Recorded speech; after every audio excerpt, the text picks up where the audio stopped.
하나님의 은혜와 사랑이 이 시간 충만하기를 주의 이름으로 축복합니다. 이번 한 달 동안 회심한 성경 인물에 대해서 같이 말씀을 살펴보았습니다. 회심은 하나님에게 돌아오는 것이죠. 그래서 하나님과 함께 하나님의 길을 가는 것입니다. 내 죄를 인정하고 후회하고 끝나서는 안 됩니다. 결단까지 이어져야 합니다. 하나님이 인도하시고 이끄시는 길을 내가 가겠습니다. 그 길을 하나님과 함께 동행하겠습니다. 라는 결단으로 이어져야 진정한 회심이 될 수가 있습니다. 하나님이 우리에게 회심을 원하는 것은 회심을 통해 우리가 승리할 수 있기 때문입니다.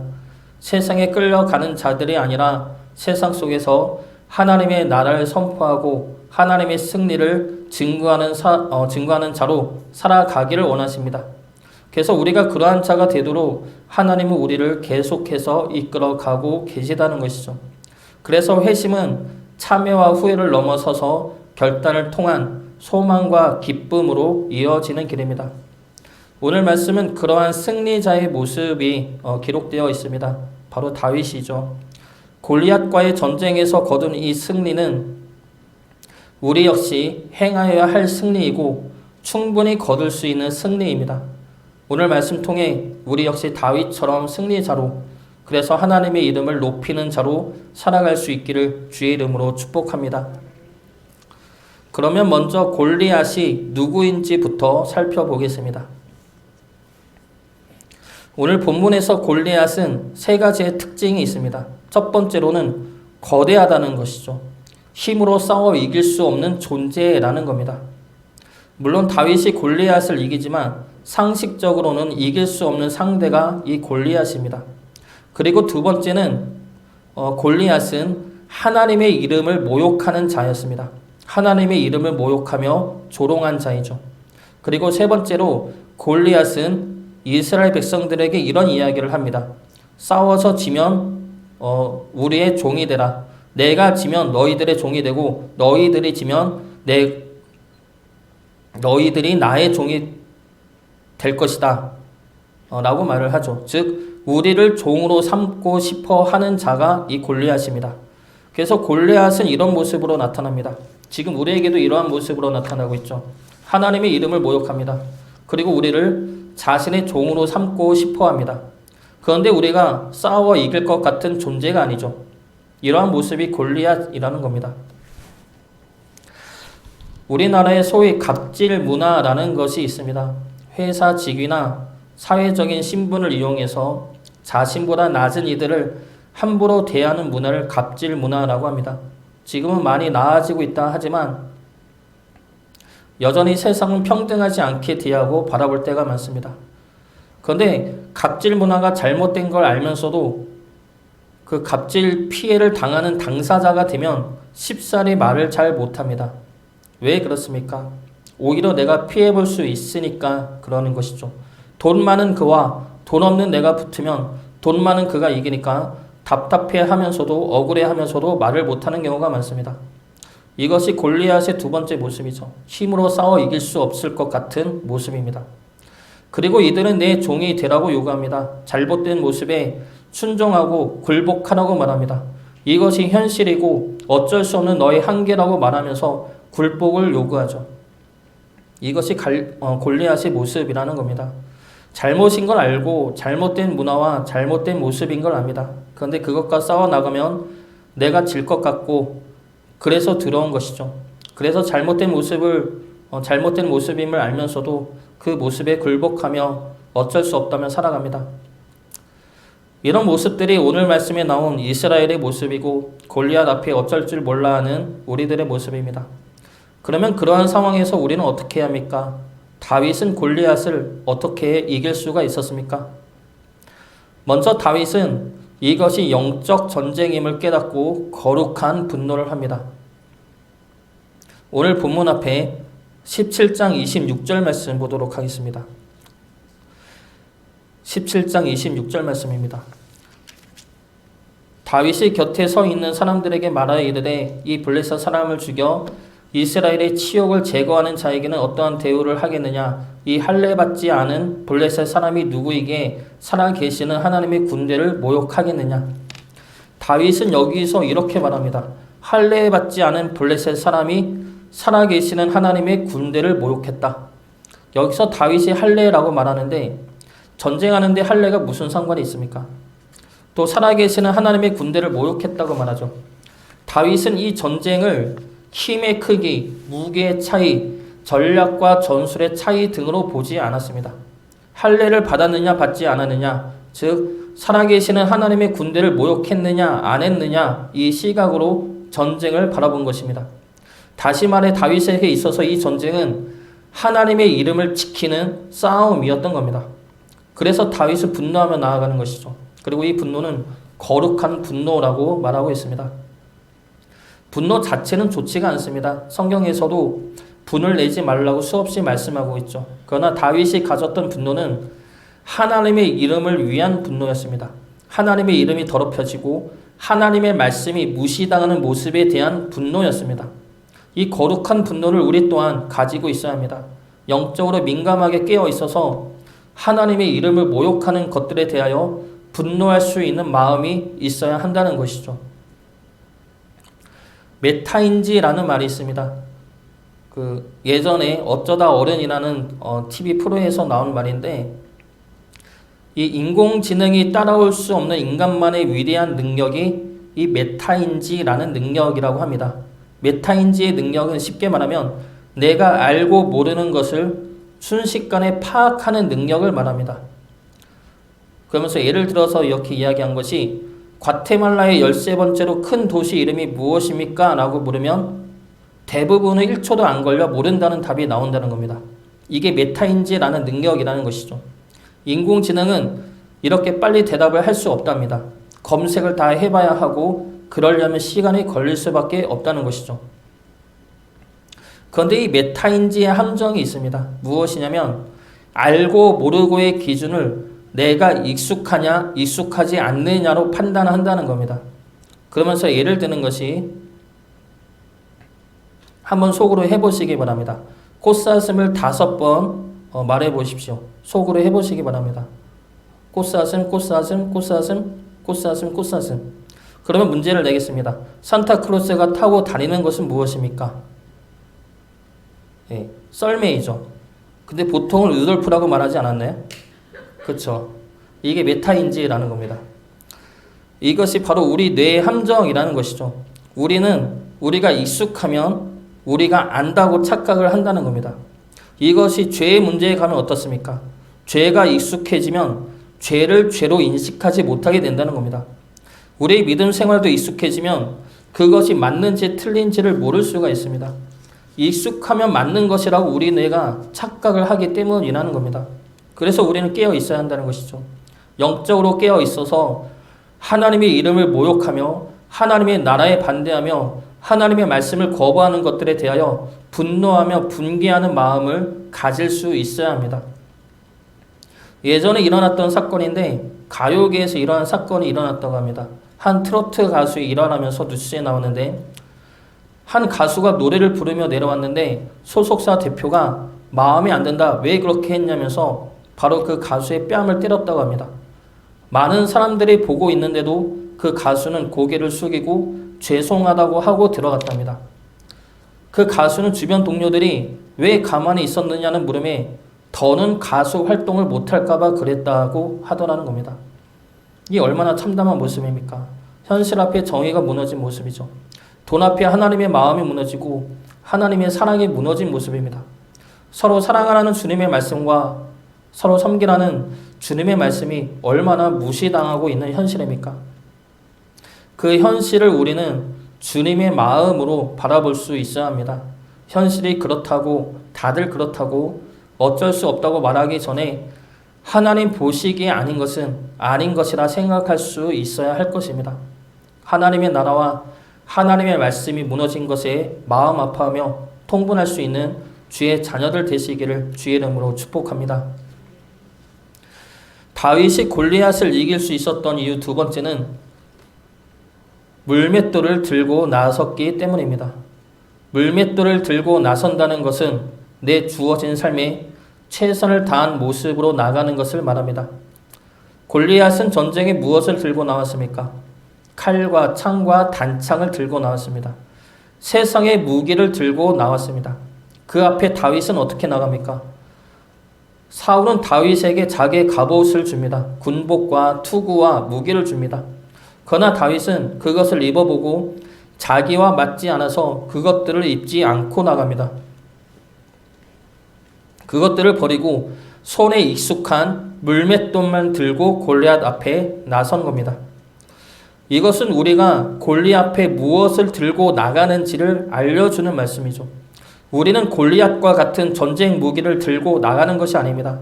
세상 무기를 들고 나서는 것이 아니죠. 물맷돌을 들고 나서야 합니다. 그러면 이 물맷돌이 무엇입니까? 우리의 물맷돌은 무엇입니까? 다윗은 이 물맷돌 던지는 실력을 어디서 키웠습니까? 양 치면서 키웠죠. 다윗은 양을 치면서 사자와도 싸우고 곰과도 싸웠다고 이야기합니다. 양치는 역할에 최선을 다했다는 것이죠. 그러면 다윗 입장에서 한번 생각해 봅시다. 다윗의 형들은 양을 안 치죠. 자기만 양을 칩니다. 그리고 양치는 것은 그 당시에 귀한 직업이 아니었습니다. 천한 직업이었죠. 그러면 불만이 나왔을 수도 있지 않겠습니까? 형들은 양은 안 치고 왜 나만 양이나 치고 있느냐, 이런 불만들. 또 다른 불만으로 이런 것이 있을 수가 있습니다. 다윗은 기름 부음을 받았죠. 기름 부음을 받았는데 양을 치고 있습니다. 이것은 왕으로 부름을 받았는데 현실은 양이나 치고 있는 겁니다. 양 치는 거랑 왕 되는 거랑 무슨 상관이 있습니까? 양을 암만 잘 친다 해도 왕이 되는 것과는 상관이 없어 보이지 않습니까? 만약에 내가 다윗 입장이라면 이런 생각을 했을 수도 있습니다. 내가 이제 왕이 될 건데 양을 쳐서 뭐하나. 사자나 곰이 오면 내가 왕이 될 몸이 저것들과 싸우다 다치면 안 되지 않나? 아니면 반대로 하나님은 왕으로 나를 불렀으면 빨리 나를 세워야지 왜 양이나 치고 있게 하시나? 라는 생각을 했을 수도 있을 것 같습니다. 무엇이냐면 현실에 충실하지 않을 이유가 많다는 겁니다. 다윗은 얼마든지 양치는 것에 충실하지 않을 수 있었습니다. 형과의 차별 때문에 또는 천한 직업이기 때문에 또는 기름 부음 받았다는 우쭐함과 자만심 때문에 얼마든지 양치는 것에 충실하지 않을 수가 있었다는 것입니다. 그렇다면 다윗의 물맷돌은 골리앗을 이길 수 없었을 것입니다. 하나님께서는 그러한 다윗을 들었을 수가 없었을 것입니다. 우리 또한 마찬가지이죠. 우리는 우리가 처한 현실과 상황 속에서 최선을 다하기보다는 최선을 다하지 않으려 하는 변명들을 기가 막히게 찾아냅니다. 현실이 어렵다, 사람이 부족하다, 사람들이 악하다, 관심을 안 준다, 돈이 없다, 내 몸이 약하다, 이 일이 나에게 전혀 도움이 안 된다. 이런 상황에서 내가 무엇을 할 수 있느냐라는 말로 현실만 탓하며 삶에 충실하지 않을 때가 많이 있습니다. 그런데 그 자리가 하나님께서 인도하신 자리라면, 그곳에 보낸 하나님의 뜻과 계획이 있는 곳이라면 어떻게 하겠습니까? 하나님은 다윗을 양치는 곳에 보내셨습니다. 그리고 그곳에서 물맷돌을 닦게 하셨습니다. 다윗 입장에서는 이 물맷돌이 양이나 치는 것에 쓰일 줄만 알았을 것입니다. 그런데 하나님은 다윗의 물맷돌을 어떻게 사용하셨습니까? 골리앗을 이기고 이스라엘을 구원하는 데에 사용하셨습니다. 하나님의 이름을 높이는 도구로 사용하셨습니다. 우리의 물맷돌은 어디 있습니까? 우리는 우리 삶에서 물맷돌을 얼마나 연습하고 있습니까? 우리 모두가 있는 그곳은 하나님께서 보내신 자리입니다. 하나님은 그곳에서 우리 모두가 우리만의 물맷돌을 닦기를 원하십니다. 물맷돌을 닦는 것이 무슨 특별한 기술을 배우고 익히는 그런 것이 아닙니다. 내 삶에서 하나님의 자녀답게 사는 것이죠. 하나님의 자녀다움을 지키며 사는 것입니다. 내가 지금 있는 이 자리가 하나님께서 보내신 귀한 자리임을 깨달으며 그곳에 주어진 상황 속에서 최선을 다하는 것이 우리들만의 물맷돌을 닦는 방법입니다. 지금 우리가 닦고 있는 물맷돌이 어떻게 사용될지는 우리는 아직 모를 수가 있습니다. 다윗이 몰랐던 것처럼 우리 역시 하나님께서 우리를 어떻게 사용하실지는 모를 수가 있습니다. 그러나 분명한 건 때가 되면 하나님께서 우리의 물맷돌을 구원의 도구로 사용하실 것이라는 것이 사실입니다. 그리고 때가 되면 우리를 통해서 하나님의 이름을 드러내실 것입니다. 우리만의 물맷돌을 갈고 닦으시어 하나님께 귀하게 쓰임받기를 주의 이름으로 축복합니다. 마지막 세 번째로 골리앗을 이길 수 있는 방법은 하나님의 이름으로 나가는 것입니다. 45절 말씀 보겠습니다. 45절 말씀 같이 보겠습니다. 다윗이 블레셋 사람에게 이르되 너는 칼과 창과 단창으로 내게 나아오거니와 나는 만군의 여호와의 이름 곧 내가 모욕하는 이스라엘 군대의 하나님의 이름으로 내게 나아가노라. 우리는 골리앗과 싸워 이길 수 없는 자들입니다. 골리앗은 칼과 창과 단창으로 나옵니다. 그런 그와 칼과 창과 단창으로 붙으면 우리는 질 수밖에 없습니다. 우리가 골리앗과 싸울 때 지는 경우가 이런 경우입니다. 같은 무기로 싸우면 지게 되죠. 세상의 이치와 논리와 세상적인 방법으로 싸우면 우리는 질 수밖에 없습니다. 우리의 싸움은 그러한 싸움이 아니죠. 누가 악하게 했다고 나도 그에게 악하게 하면 우리는 이겨도 지는 것이 됩니다. 누가 나를 골탕 먹이고 세상적인 편법들과 비열한 수법으로 나를 어렵게 했다고 그에게 똑같이 하면 우리는 지는 것입니다. 우리는 그렇게 싸우는 자들이 아니라 하나님의 이름으로 나아가는 자들입니다. 그리고 전쟁의 승리는 하나님에게 있습니다. 오래된 영화 중에 미션이라는 영화가 있습니다. 1750년대를 배경으로 그 시대의 남미 오지로 선교를 떠난 선교사의 모습을 그린 영화입니다. 그 영화를 보면 한 선교사가 노예를 잡아다 파는 노예 상인을 회심시킵니다. 그리고 그 상인과 함께 원주민 마을에 선교사로 같이 들어가 선교를 합니다. 그러면서 그 원주민들에게 복음을 전하고 같이 사랑을 나누면서 그 마을을 사랑의 공동체로 믿음의 공동체로 변화시킵니다. 노예를 잡아 팔았던 그 노예상 역시 옛날의 잘못을 회개하고 진심으로 그들을 섬기며 살아갑니다. 그러던 중에 유럽에서 그 마을을 없애기로 결정합니다. 그 이야기를 이 두 선교사가 듣죠. 그리고 이 둘은 그 공격에 대항하기로 마음을 먹습니다. 그 군대에 대항해서 사랑하는 원주민 마을을 지켜야 하기 때문이죠. 그런데 둘의 방법이 서로 달랐습니다. 원래 노예상이었던 그 선교사는 무력으로 지켜야 한다고 했습니다. 이것은 전쟁이니 원주민들을 지키려면 같이 맞서 싸워야 하지 않겠느냐, 이것이 이 선교사의 논리였습니다. 그래서 장애물을 쥐대를 폭탄을 설치하고 총을 들고 나가서 싸우다 죽임을 당하게 됩니다. 그리고 또 한 명의 선교사는 맞서 싸우는데 다르게 싸웁니다. 먼저 십자가를 들고 찬양을 부르며 총 들고 오는 침략자들에게 나아갑니다. 그리고 그 뒤를 마을 원주민들이 따라가며 같이 찬양을 부르고 나아갑니다. 그리고 그 자리에서 결국 총을 맞아 순교를 당하게 됩니다. 이 두 선교사들 중에서 누가 과연 하나님의 이름으로 나아간 사람입니까? 우리는 하나님의 이름으로 나간다면서 하나님의 방법이 아닌 세상적인 방법으로 맞서 싸울 때가 있습니다. 하나님의 이름으로 나간다는 것은 하나님의 방법으로 나가는 것이고, 승리가 하나님에게 있다는 것은 내 힘이 아니라 하나님의 능력으로 승리한다는 것을 의미합니다. 하나님의 이름으로 나간다는 것은 현실적으로 질 걸 알면서도 나가는 것이죠. 나는 이길 수 없습니다. 그러나 하나님의 이름으로 나가면 하나님께서 승리하십니다. 하나님께서 승리케 하십니다. 이러한 믿음으로 나아가시기 바랍니다. 요한복음 1장 5절 말씀입니다. 빛이 어둠에 비치되 어둠에 깨닫지 못하더라. 여기서 어둠에 깨닫지 못하더라는 이기지 못하더라로도 볼 수가 있습니다. 그러면 이 말씀은 이렇게 읽을 수가 있죠. 빛이 어둠에 비치되 어둠이 이기지 못하더라. 하나님은 빛이시고 우리는 빛 대신 하나님의 이름으로 나가는 자들입니다. 하나님의 이름으로 나가는 우리를 통해 승리하시는 하나님을 증거하며 살아가는 주의 자녀 되시기를 주의 이름으로 축복합니다. 이 시대의 골리앗은 항상 우리 주변에 있어서 우리를 영적으로 누르고 있습니다.